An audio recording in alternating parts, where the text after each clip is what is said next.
In a village in India, a poor girl, beautiful and skilled in beauty parlor work, was lured to Saudi Arabia with the promise of high earnings. People told her, "Here you earn only 5,000 rupees a month. There you will get 50,000 rupees." Tempted by this, the girl went to Saudi Arabia and started working in a beauty parlor for 500 rupees. But she didn't know that the beauty parlor was just a front. The real game was something else. A dirty game where women were made to grace the beds of Arab sheikhs. She was subjected to such horrific acts that you cannot even imagine. Then, after 2 to 4 days, something so terrifying and heinous happened to that beautiful girl that it would make your head spin. So friends, I request you to watch this video till the end to see what happens to that girl. Friends, this incident took place in Pune city, Maharashtra. There lived a woman named Savita Naik. Savita was not only beautiful, but also strong and self-respecting from within. Her biggest dream in life was to secure the future of her 3 daughters. Her husband, Rajesh Naik, worked as a laborer in a small factory. Both husband and wife worked day and night to provide their daughters with good education and a respectable life. But fate seemed to be testing them.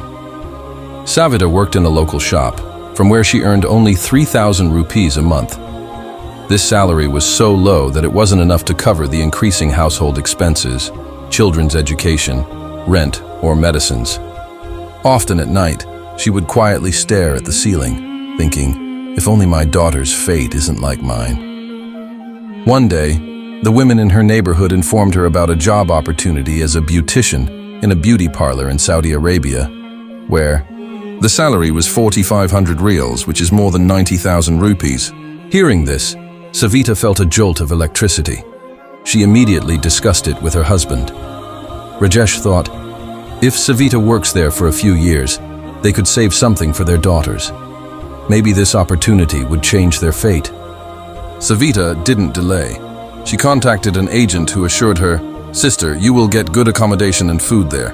You just have to work for 8 hours." The agent's words calmed Savita's mind. She packed her dreams and set off for Dammam, Saudi Arabia, via Dubai. When she arrived there, her eyes were bright and her heart was full of hope. She felt as if fate was kind to her.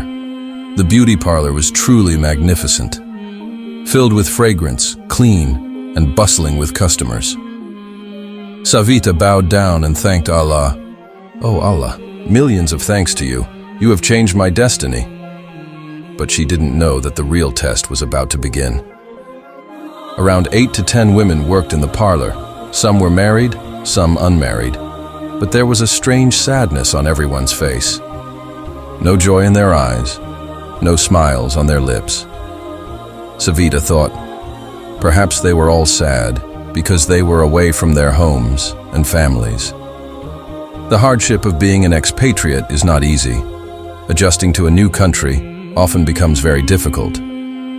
She thought that everything would get better with time. Every day Savita would call her husband Rajesh. She would tell him, "Today I did makeup for 3 women. I styled a bride's hair. The owner even praised me." Rajesh would be happy, and the peace in Savita's voice would also bring him comfort. But one day, suddenly, the owner of the beauty parlor, an Arab woman, told Savita, "Tomorrow you have to go for home service." Savita was startled. She asked, "What does home service mean?" The owner smiled and said, "There are some rich Saudi clients who don't come to the parlor. They need girls for makeup and hairstyling at their homes." Savita nodded. She thought it might be part of her job, but she had no idea that this home service was about to become the most terrifying turning point in her life. Savita's owner smiled and said, "Yes, Saudi sheikhs are very rich people, They have everything at home already. Equipment, beauty products, decorations. Only a skilled beautician is needed to prepare them well." Hearing this, a smile appeared on Savita's face. Her mind became curious. She started thinking, if only I could see how these Arabs live. What their homes are like, their lifestyle, their wealth, everything. She prepared herself to go for home service for the first time. But as soon as she looked at the faces of the other women, her heart trembled a little. There was a strange sadness and fear on the faces of all the women. Some sat with their eyes down. Some quietly looked at each other. There was a silent cry in their eyes. Savita wondered, why are they all worried after all?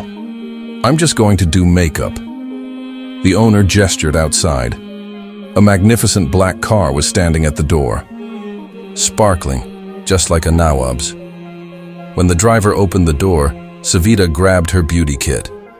It contained all her makeup brushes, colors, creams, and hairstyling tools.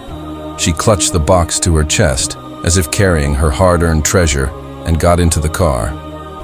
As the car started moving, she looked out the window. Sand dunes stretched on both sides like scattered gold.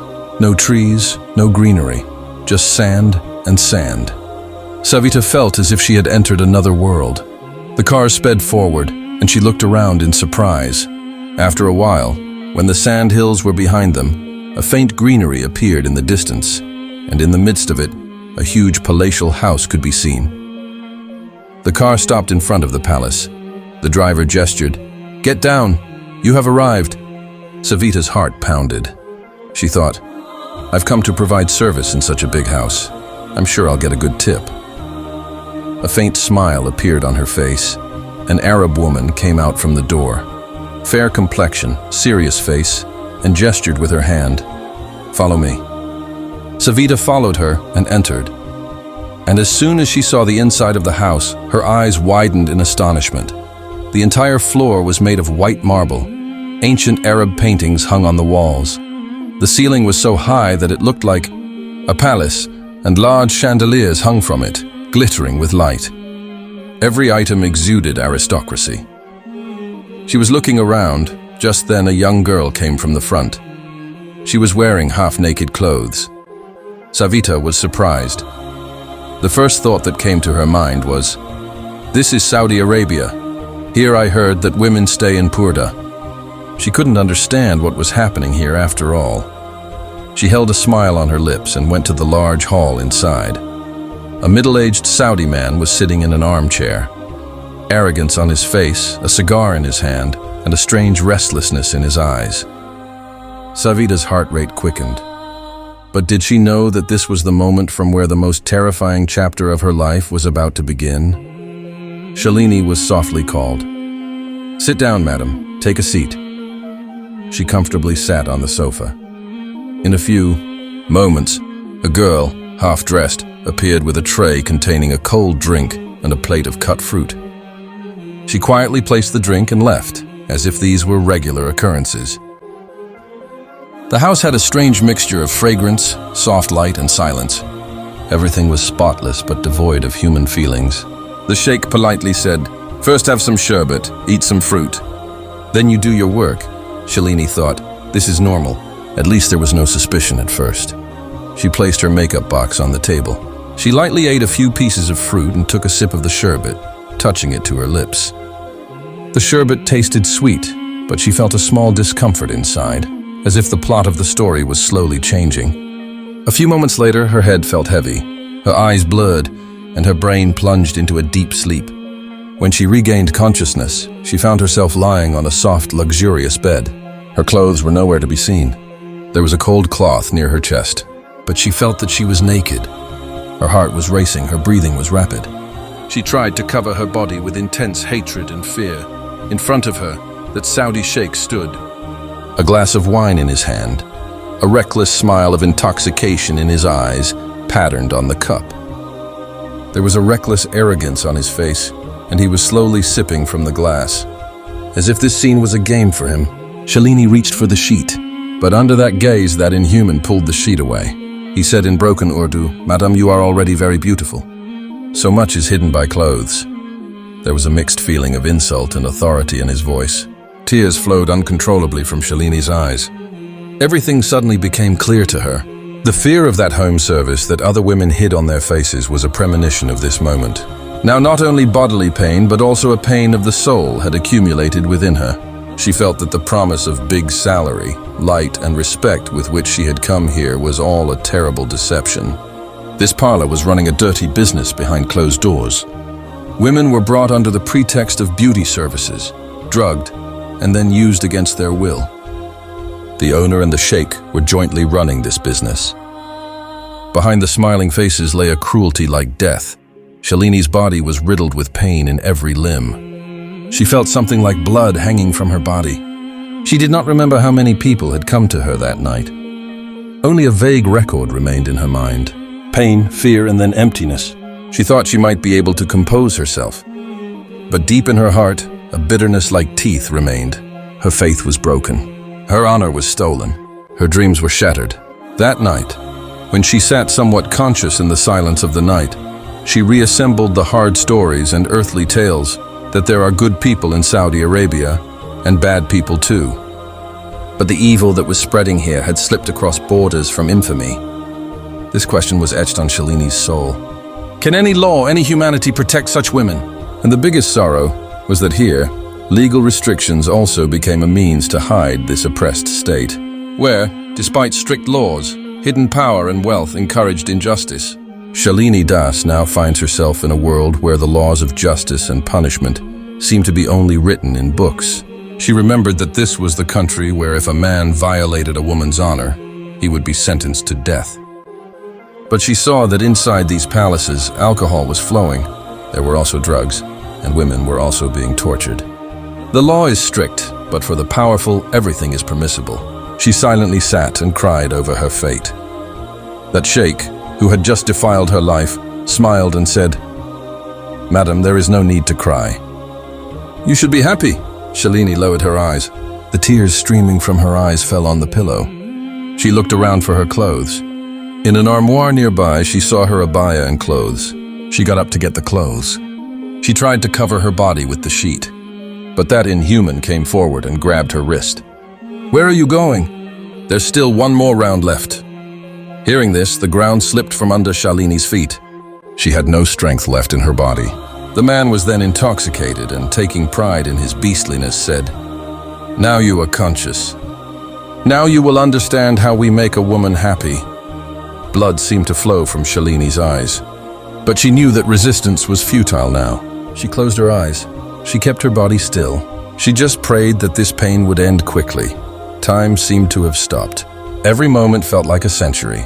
Finally, when that inhuman, exhausted from his intoxication, moved away, Shalini got up from the bed like a broken toy. There were marks of pain on her body, but the wounds of her soul were deeper. She picked up her clothes one by one, put on her abaya, and silently walked towards the door. "Madam, stop for a minute." She stopped, but her gaze was towards the ground. The sheikh handed her an envelope. "This is your reward. You did great work today. I heard Indian women are very fun. Today I believed it. Come again next time." Hearing this, the woman inside Shalini writhed. She erupted. All the suffocated feelings within her, all the pain, all the agony burst forth like fire. She stepped forward and grabbed the Arab woman's collar, screaming, "I am a human, not a toy. I want to leave from here. Give me back my passport." Even then, the woman laughed and said, "Don't make so much noise. Don't even think about leaving from here. You have signed a 3-year contract. All the papers are with us. If you try to escape or refuse, I will send you to jail on charges of immorality. No one will listen to you here. No one will come to save you." Hearing this, the ground slipped from under Shalini's feet. She silently stepped back and burst into tears. Such tears that rise from the depths of the heart, whose sound only Allah hears. She knelt on the floor. Only one sentence came out of her lips. "Oh Allah, give me death, but free me from this hell." Time passed. Days turned into months, months into years. Shalini Das spent 3 years in that prison, where the days were of work and the nights were of torture. She could not laugh, could not speak. She just lived like a breathing shadow. 3 years later, when she was sent back to India, she was no longer that Shalini. Instead of life, pain was written on her face, and a suppressed cry was hidden in her voice.